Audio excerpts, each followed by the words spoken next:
And Ricky, you have this ready, and then you can start. Yeah, just for like formalities. Hello everyone. My name is Ricky Falk. I'm the Vice President of the Computer Science Society, and today we have Mr. Venegas from the Career Center giving us a brief presentation about what's it all about. Mr. Venegas. Thank you, Ricky. Appreciate it. So the MPTI, the Meyers type indicator, is the long name for it, but we call it MPTI for short. And a little background, I am a certified practitioner with this assessment. And one of the things that I was interested in was knowing, how do I use this assessment to help students with career planning? Because I'm a career counselor, right? But even further, it's just, why do we go to college? We go to college because, we want to have better job prospects, right? And sometimes students might have difficulty choosing the careers, or maybe not difficulty choosing the career, but maybe asking themselves, how do I fit into this career? How am I going to be good at what I do or what I want to do, right? And so I was part of a committee at Adams State University, which is in Colorado, and we set up a committee. And what we did was we gave every single incoming freshman this assessment. They took it. And then I was trained by an MPTI representative who was the college consultant. And she trained me on how to use this assessment to help students with their career planning and to succeed in college. But for now, we're going to focus on succeeding in the career field or learning about yourself, okay? So, and then you can put your questions in the chat, and then at the end, I will answer them, okay? So I'll just put your questions in the chat and I'll answer at the end. All right, so we're going to look at the Meyers Briggs. I'll introduce it pretty quickly. We'll complete a self-estimated type. So if you don't have it already, have a piece of paper out and maybe get like a pencil or pen, something to write with, or you can type it in your computer where you're going to be writing some things down. And then we won't look at our reported type because you guys didn't take the assessment online. That's okay. And then we are going to look at, from your self-estimated type, the types of preferences and sense of purpose types. Okay, so the MPTI is an instrument that is not a test, it's an indicator. There are no right or wrong answers. So when you're looking at the, when we're looking at the different parts, the qualities of each of the sets of opposites, one is not better than the other. Okay, there's no better or worse types. They all have strengths and weaknesses, and your results will belong to you. So I'm not going to be sharing your results with other people. Only you are allowed to do that. Okay. So a thing to keep in mind is that your MPTI assessment type is one small piece of who you are. So it's very important to mention that there's going to be a lot more things about you that this assessment does not measure. So, your values, your interpersonal needs, innate personality, cultural, environmental expectations, and your personal experiences. So those are things that we're not going to measure, right? We're just looking at preferences. Does it make the MPTI not useful? No, it makes it very useful still. You can still use it and look at preferences. This is just to say that, I'm not up here telling you that MPTI is telling you who you are. It's just a compass to kind of guide you to looking at careers and their skills. Okay, so what I want you to do is take the time. I want you on that piece of paper to write down your name. And I can't see anybody, so I can't even tell if you guys are finished writing or not. But let me know when you're finished. Give me like a thumbs up or something. All right. Okay, so Ricky's done.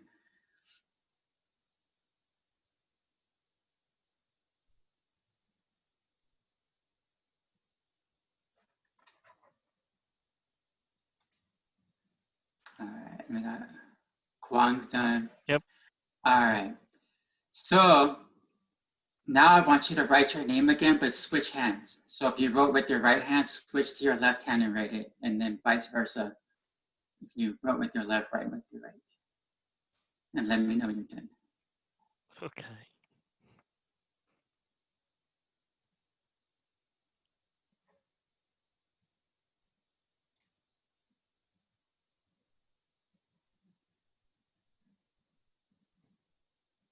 Okay, so everybody's pretty much there, yeah. It takes a little longer, right, the second time. Yep. All right. So what was that like, writing with the hand you normally write with? What was that like? Normal. Familiar. Familiar. Mhm. Yeah. Yeah, right. And I think like Ricky, it took you a couple seconds, right? Like you had your thumb up pretty quick, right? Yeah. I mean, And you guys didn't have to think about which hand to write with. I didn't tell you, you just did it, right? Now, when you wrote with your opposite hand, what was that like? Bad handwriting. What was that? Say it again. Bad handwriting. Yeah, yeah, bad handwriting, right? Yeah, it's just, it didn't come out as neat, but you still did it. Yeah. Yeah. Yeah. Yeah, I had a student where he actually wrote better with his offhand. So I was like, are you sure you're right-handed? And like, it came out a lot neater. But I think it's because he really took the time to write it. So the reason we do this, or I like doing this activity, is because this is how we're going to look at the, so these are going to be preferences that when we're looking at the sets of opposites, when you're reading through there, there's going to be two things you might say. One is that I think I'm both, right? And that's true. You are both because you're able to write with both your hands, right? You were able to do both, okay? Maybe you'll say, well, it depends. And it's like, yeah, it does depend. Like maybe you hurt your finger and you have to wear a cast on your hand with the hand you write with. So then you have to write with your left, right? So that depends on the situation. So there's going to be things like that. But I want you to keep in mind is as we're looking through those sets of opposites, which one tends to be more like easy? You don't think about it. It just happens for you. You're comfortable doing these things. That's how I want you to look at it, okay? Try not to worry about what is politically correct or what seems to be something that fits in, say, the computer science world. Don't think about that stuff. Just think about who you are, okay? All right. So now our first sets of opposites are going to be extroversion and introversion, and this is where we focus our energy. So it's not about being shy or outgoing, although it looks that way, okay? So the first one is extroversion. So you focus on people and things in the outer world, make the best decisions by talking through them, learn best through doing and discussing, have broad ideas, perceived as sociable and expressive, and readily take an initiative and work in relationships, right? So if you look at these are all focused on outer world, right? People around you, things around you, doing things, right? Now, introversion is the opposite. Focus on thoughts, feelings, impressions of the inner world, make best decisions by reflecting on them, learn best by reflection and mental practice, focus in depth on their interest, perceived as private and contained, and take initiative when the situation or issue is very important. So you can see how these bullet points are actually lined up with each other, right? So focus on people and things versus focusing on thoughts, feelings, and impressions, okay? So this is how you can see that one comes off as like, you know, very outgoing, while the other one seems shy, but that's not always true. This is not about that. What this is saying is, like, you guys are having midterms, I'm sure, and students will do different things to refocus and be re-energized after studying or after taking the assessment. Some students will go hang out with their friends, while other students will go and read a book by themselves and then they feel better. Like, there's just different ways of doing that. So what I want you to do is, on the piece of paper, write down the letter E if you believe you're extroversion, or put down the letter I if you think you're introvert. So E for extroversion, I for introversion. What if you're in between? Like, you know, sometimes you're like focusing really in depth. Like, yeah, so for me, sometimes I really focus in depth on certain things, and some other times I feel like, you know, I want to hang out with my friends and. Yeah. So think about what is more of your, remember the right hand and left hand. Think about which one feels more like the hand you usually write with, which one feels more comfortable, which one just happens automatic.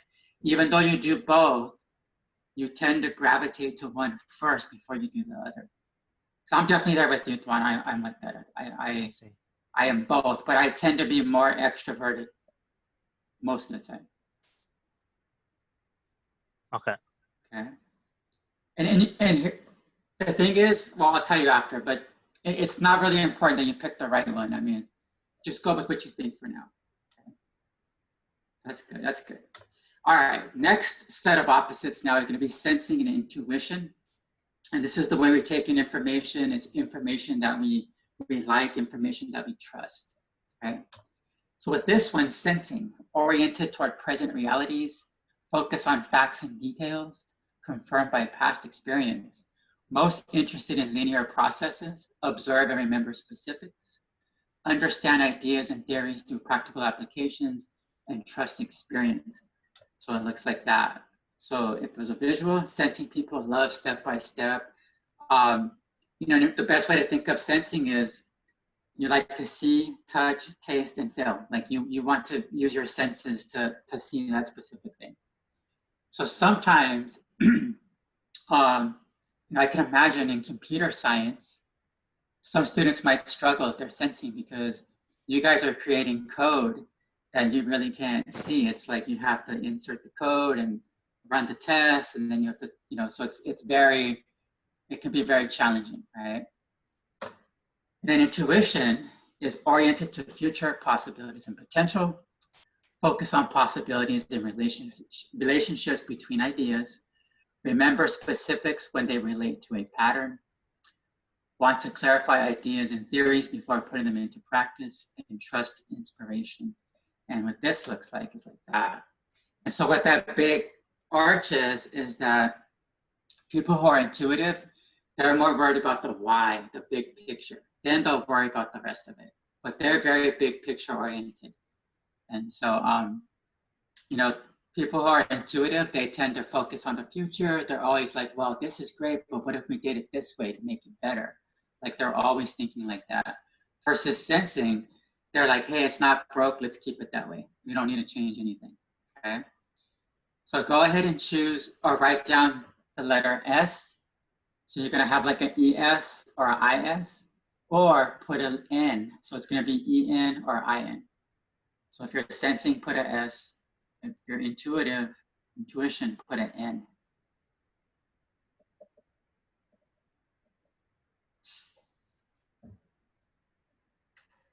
Okay. All right. For the next sets of opposites, so this is our third, we got 4. So our next set is thinking and feeling, and this is the way we make decisions. This one's always fun. And this is the one where, like, maybe in your club, you know, like I know clubs or students working in groups, this is where conflict happens.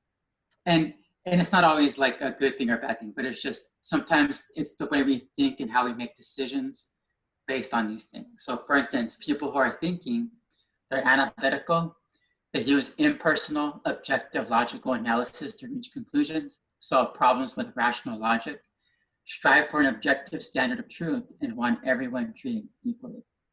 And that fourth one where it says strive for an objective standard of truth, that one is huge because it's not that they don't care about people. They want some type of one fits all type of solution, right, or decision. And it doesn't mean that it's bad. I mean, it's usually good when you got to deal with lots and lots of people. I mean, you can't be making 100 different decisions. You have to put that into an umbrella. So that is usually helpful. So in this case right here, you have these 2 people. So thinking folks will look at the bubble that's sitting around this other person. Thinking people look at the situation. Okay, they're gonna step back and look at the situation. They're not looking at the individual, they're looking at the situation that the individual or individuals are in. And then feeling is empathic, guided by personal values, assess impacts of decisions on people, strive for harmony and positive interactions, and want everyone treated as an individual. And in this case, you are going to see inside. You're going to look at the individual. You're going to look past the situation. In fact, you're looking at how is this situation affecting this person or people. Okay. Now, thinking is not a bad thing. I'm actually feeling, but I appreciate people who have thinking because sometimes it can be overwhelming to make decisions through feeling, right? And sometimes it's helpful when I have colleagues who provide me an objective perspective, and I'm like, oh, yeah, I didn't think of that. That's a good idea. And in fact, people who are thinking really do care about other people. So just because feeling it sounds that way, people who are thinking do care as well. You know, I've worked with a director from another university, and you know, she was able to allocate one of the best computer labs on the campus university for our students who were part of a program that we were doing. And before that, they were going to give her like some cheap little classroom, but she brought together all the paperwork and all the data, and she submitted that to the president. And the president could not tell her no, like she had all this evidence and data. So, you know, people who are thinking are really great, okay? So if you think you're thinking, put a T. If you believe you're feeling, put a F.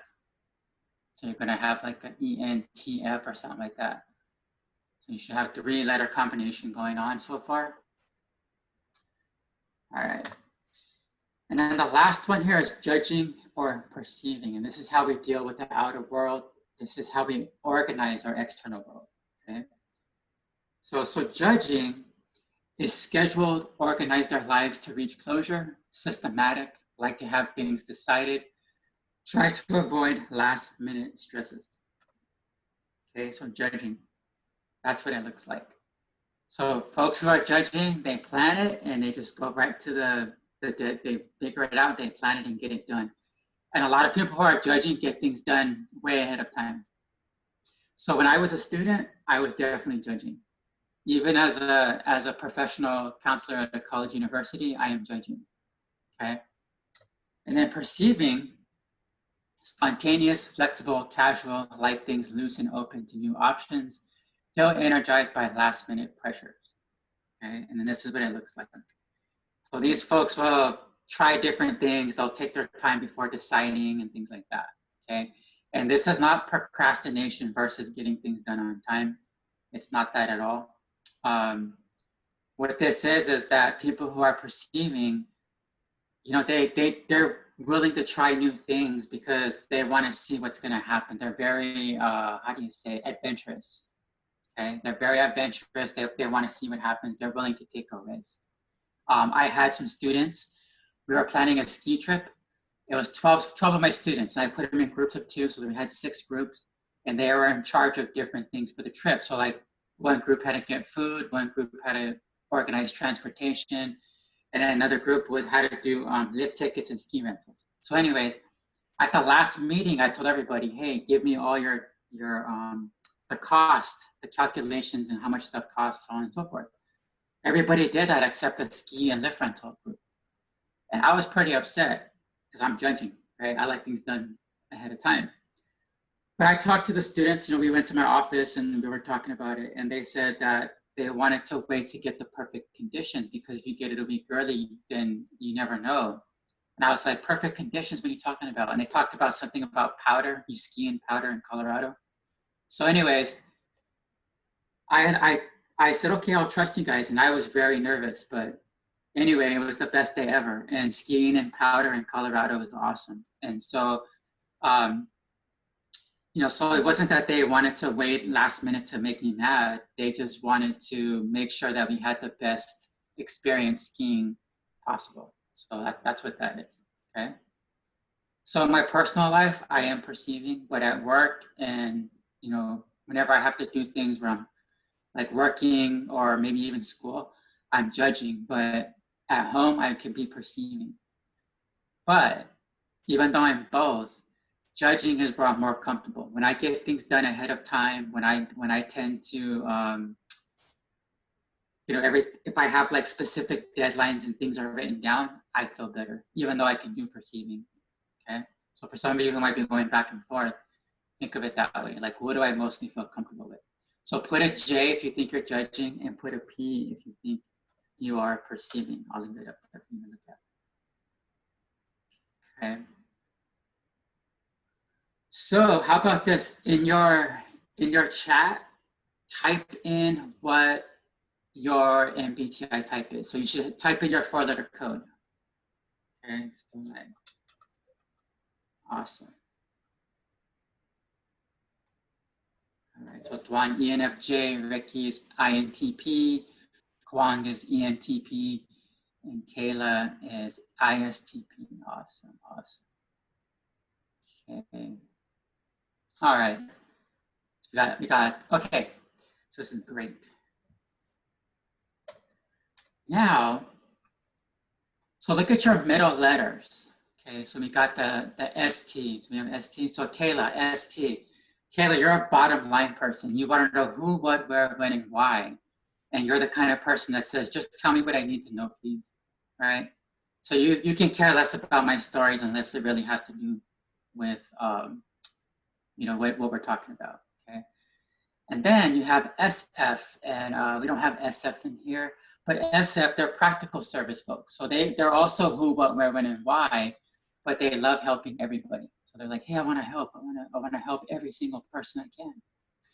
Now we have NF, so Tuan, me and you are twins. Make a meaningful difference, see potential in everyone, and help others grow. That's the NF, okay? And then NT, possibility for systems, develop strategies for systems to operate better. And your big thing to say is, I can fix it. So Ricky, that be you, and Kwang, that is you as well, okay? So those are just some of like the qualities, right? And what I'm gonna do is I will send an email out. I'm gonna send it to you, Tuan. I'm gonna send you it's gonna have a PDF of the 4 sense of purpose types, so you guys can have that. Okay? And I'll have more stuff. All right, so STs.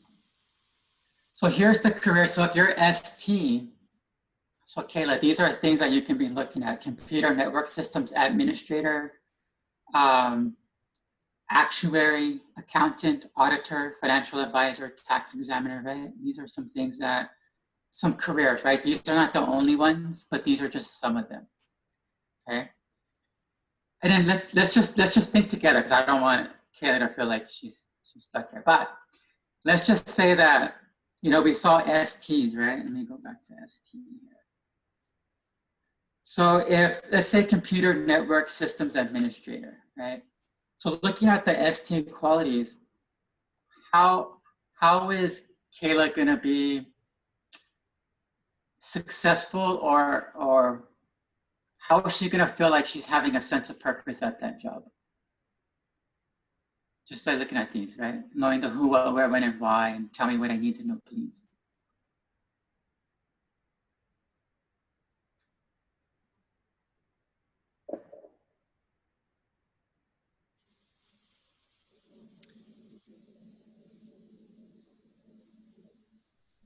Okay, so yeah, you guys are like, what? Yeah, it's new for you guys, right?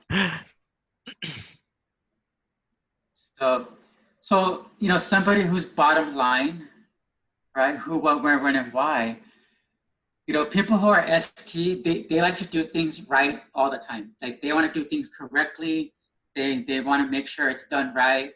A lot of times people who are ST, they don't mind telling you what you did wrong. And it's not because they want to be mean and put you down. It's just they're helping you. Like, they're telling you, hey, this is not done correctly. Let me show you. Or, hey, you know what you wrote, that's the wrong word to use. Like, they're gonna tell you all that stuff.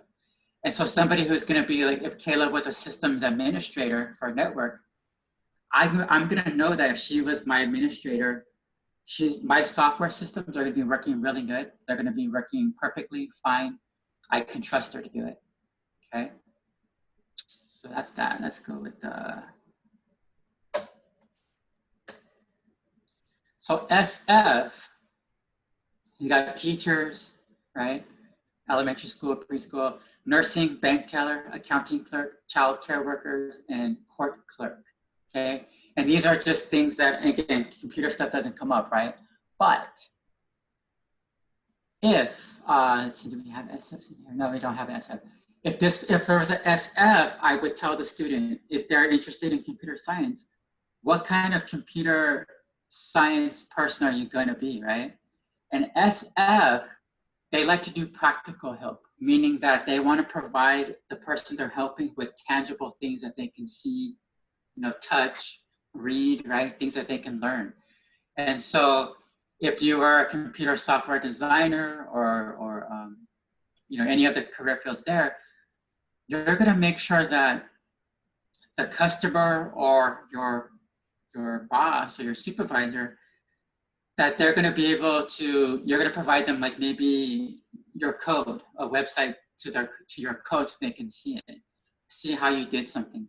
Maybe you're going to provide them a report and to show them like, yeah, this is what I can do. Yeah. Like human interaction topic of computer science. Yeah, I guess. Well, what is that, Kwon?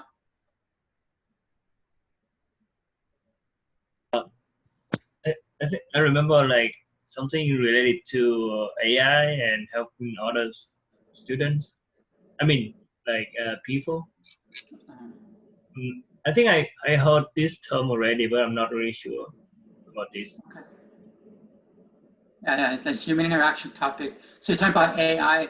This will be more like dealing with people. So Yeah, so I think the human interaction is learning how like the components inside a website work. So let's say, for example, if you click on a button, what is the possibility that it will what's going to happen?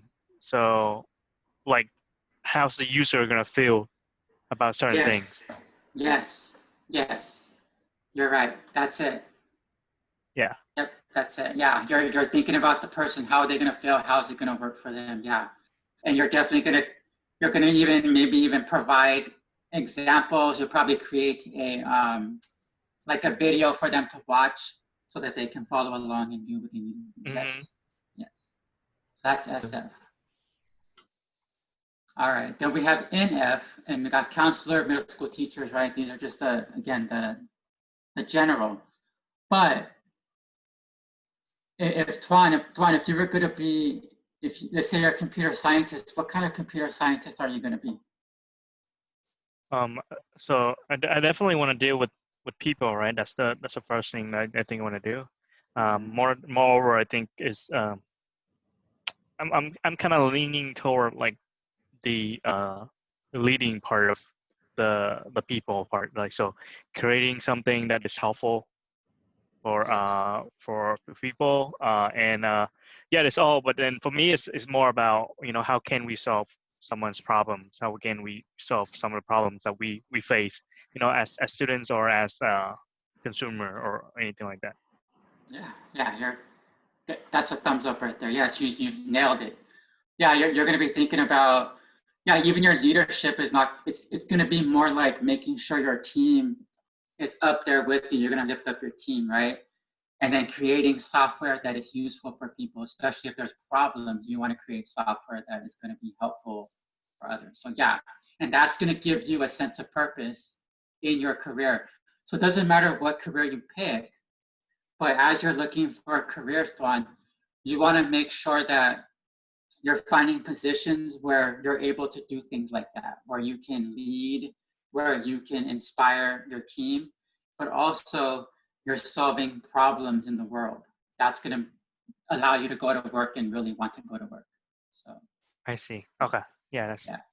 Thank you. So it doesn't have to be a professor. It could be, but because Kwon put College of Science professor, you can have that, but you can also go into the career world as well. So that's good. I love this. You guys are And then the last one is NT, right? So architects, biophysicists, conservation scientists, curators, economists, and university professors. So again, the NT is very big picture, right? Big picture oriented. They can solve problems. How would an NT fit into the computer science industry, right? As a career, what would you do? How would you be?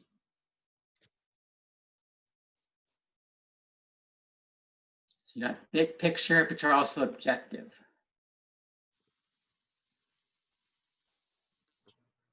I saw that there are so many scientists, so maybe something related to data science or I don't know. Yeah, like reading the. I'm not sure. Like in the CS, we have something called data architecture, so maybe that's kind of like architect over there. Yeah. So yeah, and you keep talking about like big picture things, right? And that's what we're talking about. What's going to get you excited is careers where you're able to solve problems. So I know, like, from what I understand, the different jobs, there's going to be a design team. They design the software, they design whatever it is, and then it goes on to testing. And NTs are going to be good at that because they're going to test it and they'll be like, well, why is it not doing that? They'll scratch their head. NTs are really good at taking all this data and finding that one little problem and saying, hey, there it is. Let's fix that, right? And they can make decisions. They're not emotional.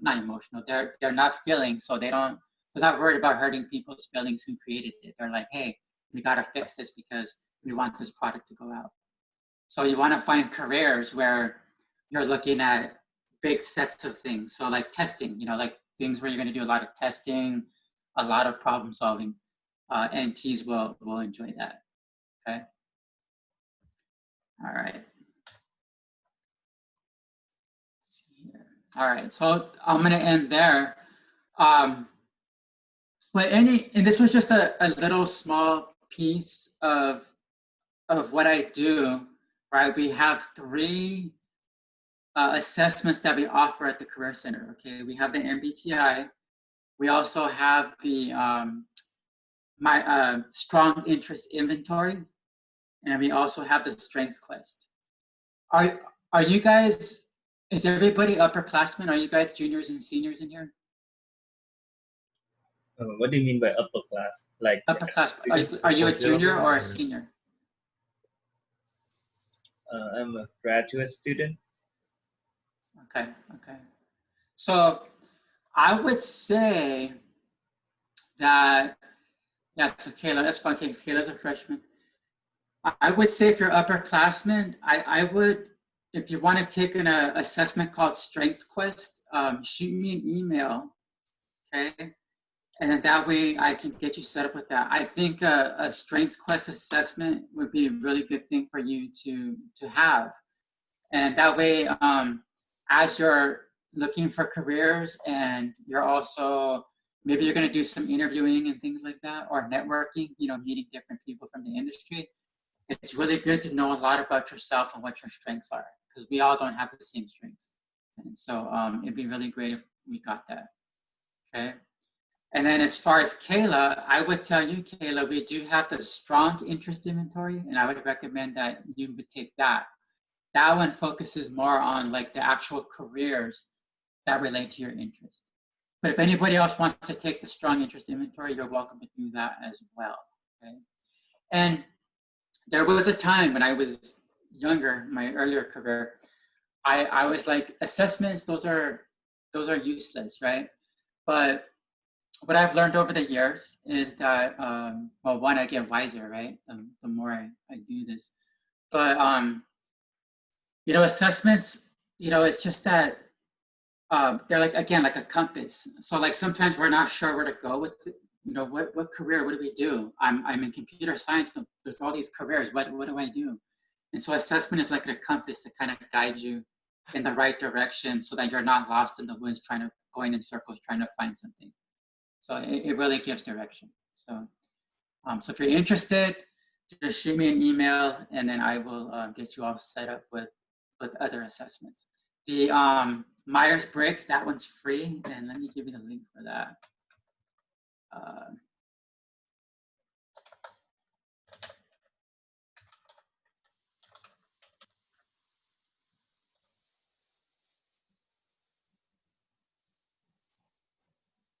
So here it is.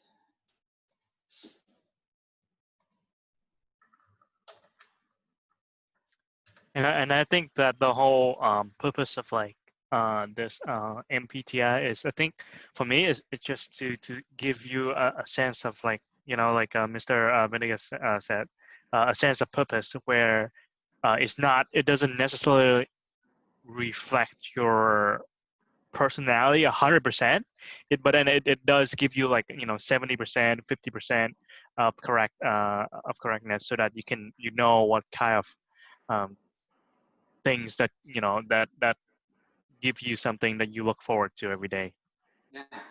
Yeah, exactly, right? Just a sense of purpose. Like mine's like you, Tuan. I'm in F, and you know, a lot of the things it says is like empowering others, finding creative ways to allow others to learn and grow. And you know, I do that every day on a daily basis. And so sometimes like I sit down and go, geez, I get paid to do this. Like this is the funnest job I can ever think of. And so, but I would have never thought career counseling was a career. So I see. okay. Yeah, and I think, and then I think like when based on like the length or you know what Mr. Venegas give us, you can read more about that and learn how you can apply that into like CS career, right? So for me, in general, let's say you know, let's say I'm the giver. Like I like others to be succeed. So my career would be something along the line of like a project manager, right, or a consulting where you know, I help others to succeed in their field. So that's just one example of using technology like to help. So yeah. I'm going to send you guys right now the sense of purpose type. There it is. All right, so I sent it to Tuan and Ashley. You guys have the sense of purpose type handout. So you can send that to your group members, no problem. And what it looks like is, it's gonna be this sheet. So it's this. So here it gives a little more on, you know, what the different types do, okay? And so what you do is just look at that, right? And it's like Kayla right here, you're here, Kayla, you're ST. So providing accurate, reliable information, collecting and keeping track of data, managing projects and logistics. So reading all that and just think about, you know, okay, well, what kind of careers are gonna allow me to do these things, right? And even further, maybe it's finding ways to do that within the career, right? So maybe the career doesn't allow it per se, but you find creative ways to do that. And so, so you guys will have that. It's yours. It's a reference. It's just in the virtual world, it's kind of hard to pass papers out. So anyhow, usually I have this. I hand it out and we go through this together in our workshops. So, all right. Any questions? Even about like counseling. Does everybody know how to make career counseling appointments? Do you guys know how to do that? Can you just If go you through give me a brief. really quick? Yeah. I'll go through it. Let's go through that. So let's see here. So if you go on the Career Center website, so cpp.edu, then /career, you go on here and then it'll say right here, handshake, login student. You click on that and then student login. I won't do that because I'm already logged in, but once you get on, it'll be your Bronco name and your Bronco password. Okay, you just use your username and password to log on. And then once you get on, Let me switch users here.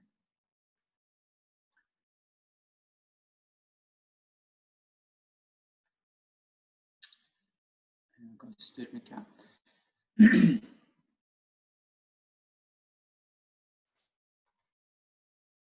So if you haven't used it yet, you're going to go to a page where it's going to ask you some questions like, what career are you in, all this kind of stuff. What are you interested in? Where do you, all that stuff. And you can skip it if you want. But up here it says Career Center. You click on Career Center. And then it's going to take you to this screen. And then you just go right here at Appointments. You click on Appointments and then Schedule a new appointment. That's all you got to do. Okay. And then it'll, it's pretty self-explanatory after that. You just walk through. It'll ask you, so you're going to make a career counseling one. So you click on that. And then you pick what you think you're going to come for.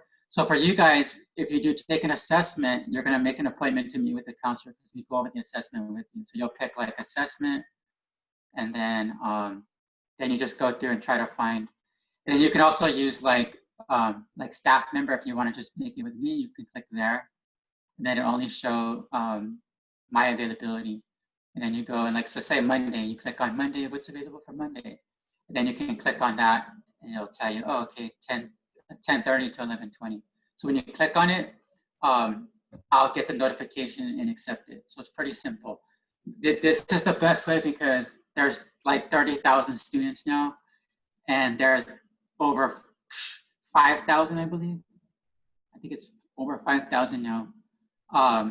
No, it's way more than that, but science majors. So it just makes it easier for you and I if you guys can use Handshake to make appointments with me, because otherwise, I don't have time to go back and forth with hundreds of students saying, okay, when can you meet? Typically, if you send me an email, I just send you the link to go onto Handshake and make an appointment. I send this link because we want students to use this. And not only that, you can also search for internships and jobs on Handshake. And my my student account, I set it up as a computer science major, so I already have all the computer science stuff in there. So you can use this to search for internships and jobs, and you can click on that and pick locations and all that stuff like that. Okay. And if you guys are looking to get internships, I'd be more than happy to help you with your application, with your resume and all that stuff like that. Okay. And I would say set up maybe another workshop. We can do interviewing as well, virtual interviewing. I think that would be a good workshop for you all to participate in. And yeah, we can do that in November, or we can do it in the spring, okay? So, and we can definitely, if you guys plan it ahead, I could definitely fit it on a Thursday at 12, okay? I just got real busy this month, so. All right. Thank you. Yeah. All Any right. questions? Anything? Okay. Yeah, I just want to say thank you for giving us this assessment. Oh, and Kayla has a question. Yeah, Kayla. Yeah, so Kayla, can people still be happy in careers that don't match their type?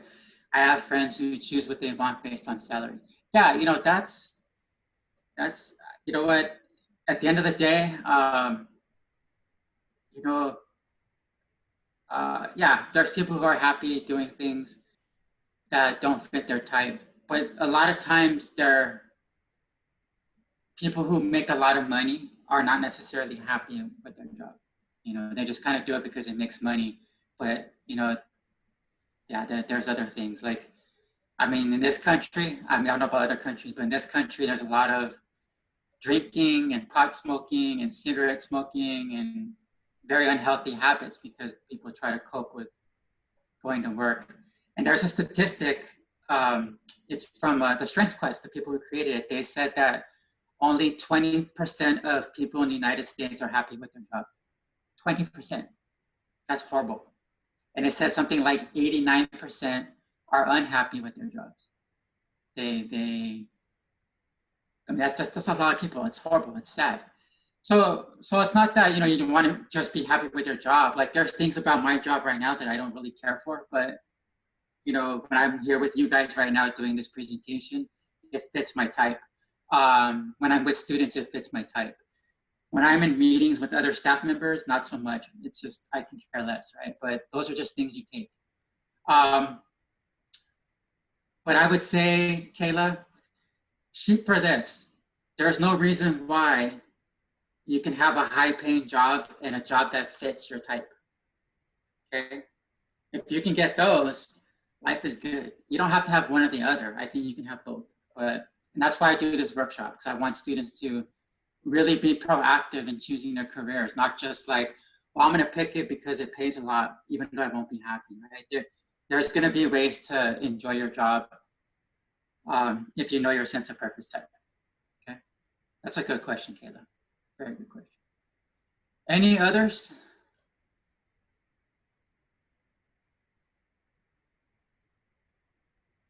Okay, all right. All right, well, I'm gonna sign off. Glad to be here, and I hope that we can continue to do more workshops or have more discussions. Okay? Right. Thank you, Mr. Venegas. Right. Thank you for your time. You're welcome. Thank You're you. welcome. Have a good day. Thank you, Mr. All right. Thank you. All right. You guys.